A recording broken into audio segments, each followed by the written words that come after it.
A new police chief walks into his precinct undercover, hoping to observe his officers without their masks on. But when a white cop spits in his face, thinking he's just a nobody, the entire room is moments away from a shocking revelation that will leave them all reeling.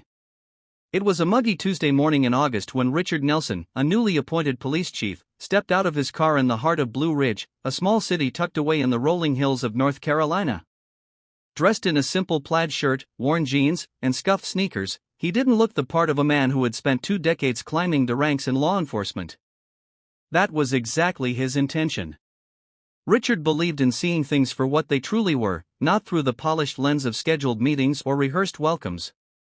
As a black man stepping into a leadership role in a precinct plagued by whispers of misconduct, he wanted to observe the department unfiltered.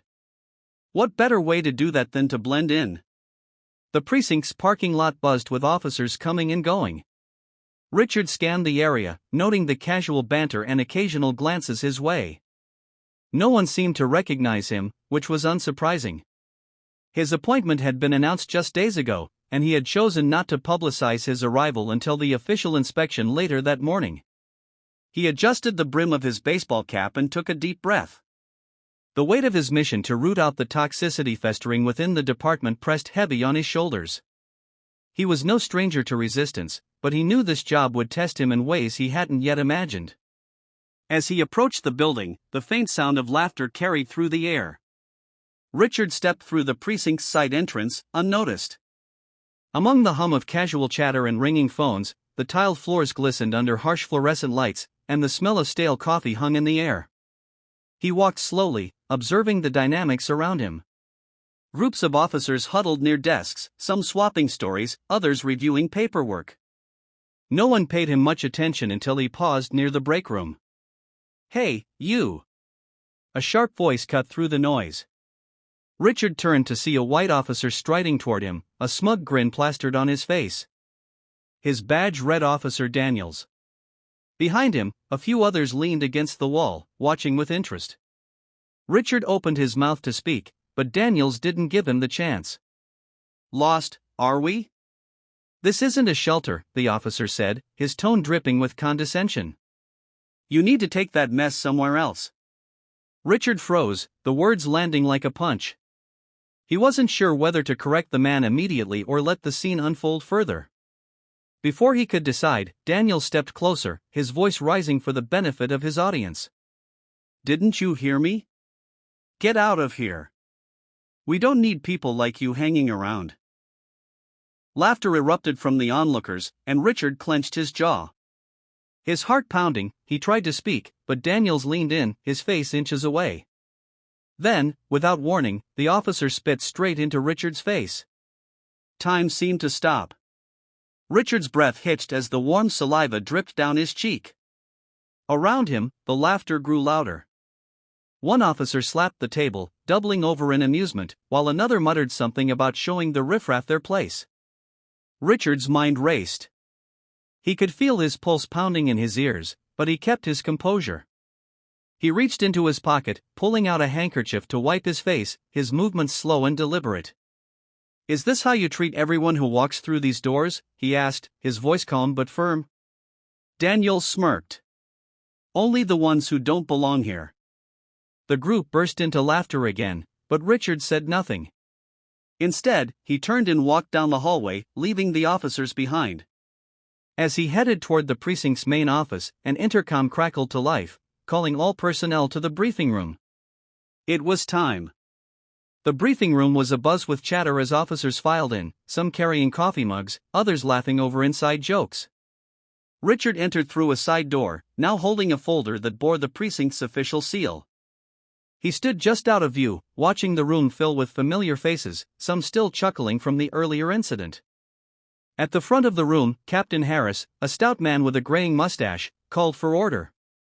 "All right, settle down, everyone. We've got an important introduction today." The officers quieted, their curiosity piqued. Daniels leaned against the wall, his arms crossed, a smug expression still plastered on his face. The man was clearly enjoying his morning. Captain Harris cleared his throat. "As most of you know, Chief Caldwell retired last month. We've been waiting for his replacement, and I'm pleased to introduce our new leader, a man with an impressive record and a vision for this department." Richard stepped forward, his footsteps measured. The room froze as he walked to the podium, his presence commanding attention. He placed the folder on the lectern and slowly scanned the room, his calm demeanor only heightening the tension. Daniel's smirk faltered, the color draining from his face as recognition dawned. The other officers exchanged uneasy glances, some whispering, others staring at Richard with wide eyes. "Good morning," Richard began, his voice steady. "My name is Richard Nelson. As of today, I'm your new chief of police." The silence was deafening. Daniel's face turned a deep shade of red, his bravado evaporating. Richard's gaze landed on him, holding for a moment longer than necessary before sweeping across the rest of the room. "When I arrived this morning," Richard continued, "I came in plain clothes because I wanted to see the department through an unfiltered lens. What I witnessed was eye-opening." A murmur rippled through the crowd, but Richard raised a hand to silence it. "In my brief time here, I've already seen behaviors that are not just unprofessional but downright unacceptable. Let me make one thing clear. The culture that has been allowed to fester here ends today." The room remained eerily quiet, the weight of his words sinking in. Daniel shifted uncomfortably, his eyes darting to the floor. Richard took a step closer to the edge of the podium, his tone sharp but controlled. "Respect is not optional. It's the foundation of what we do as law enforcement. Without it, we fail not just each other but the community we serve." He let the silence hang for a moment, watching the officers squirm under his gaze. "This morning, some of you laughed at what you thought was just another powerless man being put in his place. But let me remind you, everyone who walks through those doors deserves respect, whether they're wearing a badge or not."